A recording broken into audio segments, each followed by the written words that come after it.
Hello guys, welcome to Kamala's kitchen diary. எல்லாரும் எப்படி இருக்கீங்க? எங்கள் சமையல் உங்களுக்கு பிடித்திருந்தால் சப்ஸ்கிரைப் செய்து லைக் செய்து கொள்ளுங்கள். இன்னைக்கு நாம சமைக்க போகிறது கேரளா ஸ்டைல் வட்டையப்பம். வாங்க கைஸ், கிச்சனுக்குள்ள போகலாம். நம்ம இன்னைக்கு வட்டையப்பம் செய்ய போகிறோம். 4 மணிக்கு ஊற வச்சிருக்கு பச்சரிசி, சீனி, தேங்காய், சோறு. இப்போ ஆட்டிடுவோம். தேங்காய் போட்டு வட்டையப்பம், சோறு, சீனி, ஏலக்காய் ஒரு 4 எண்ணெய் போட்டுக்கும், ஜீரகம், சின்ன ஜீரகம், அரிசியை போட்டு கொஞ்சம் கொஞ்சமாக போட்டு ஆட்டுறது. கொஞ்சம் போல உப்பு போட்டுக்கும், லேசாக தண்ணி ஊற்றி ஆட்டிக்கும்.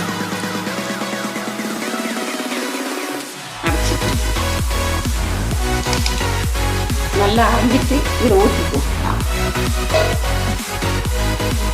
இது போட்டு அரைச்சிக்கும்.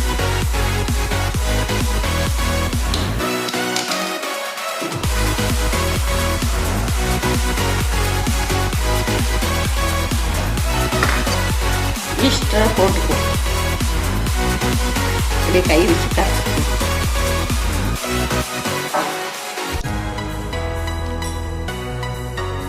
இதெல்லாம் ஒன்று சேரணும்ல, அதான் கை இப்படியே கரைச்சிக்கணும். தோசை மாவு கணக்கில் இந்த கரைச்சி வச்சுருக்கோம். இது வட்டையப்பம் செய்வோம்.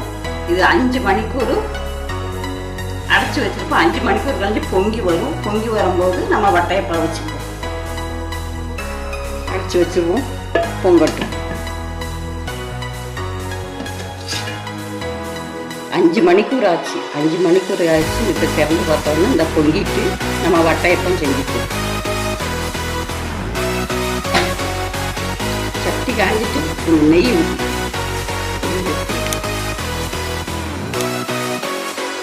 நெய்யில் போட்டு வர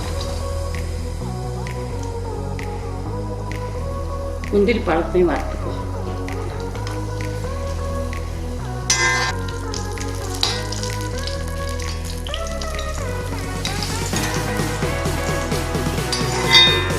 பாத்திரத்தில் தண்ணி வச்சுருக்கோம். கொதிக்கட்டும். வட்டையப்பம் செஞ்சுப்போம்.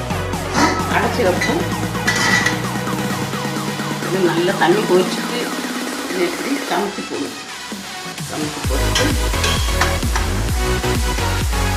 கொஞ்சம் நெய் ஊற்றி ஒட்டை மாவட்டில் நல்லா பிடி இப்படியே காய்ச்சி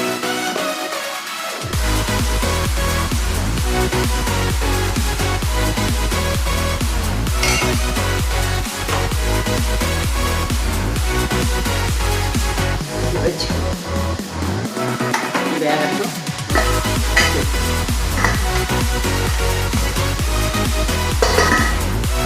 முந்திரி பருப்பு எப்படி எடுத்து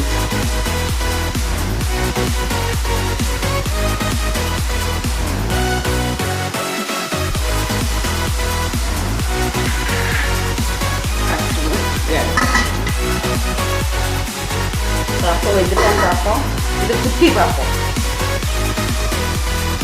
இது வந்து நல்லா வெந்துட்டு வச்சுக்கலாம். ஒட்டவே இல்லை. இறக்கிடுவோம்.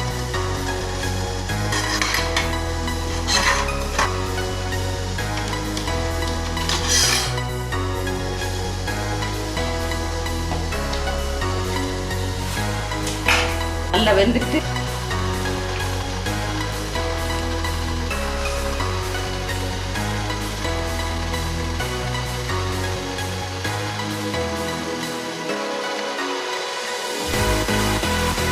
பாருங்க வட்டையப்பத்தை வச்சுக்கலாம். வட்டையப்பம் எப்படி வந்துச்சு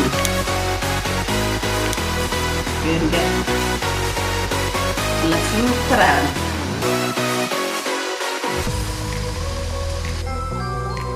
ஓகே கைஸ், வேற ஒரு நல்ல ரெசிபியுடன் உங்களை மீண்டும் சந்திக்கிறோம். தேங்க்யூ ஃபார் வாட்சிங். நன்றி, வணக்கம்.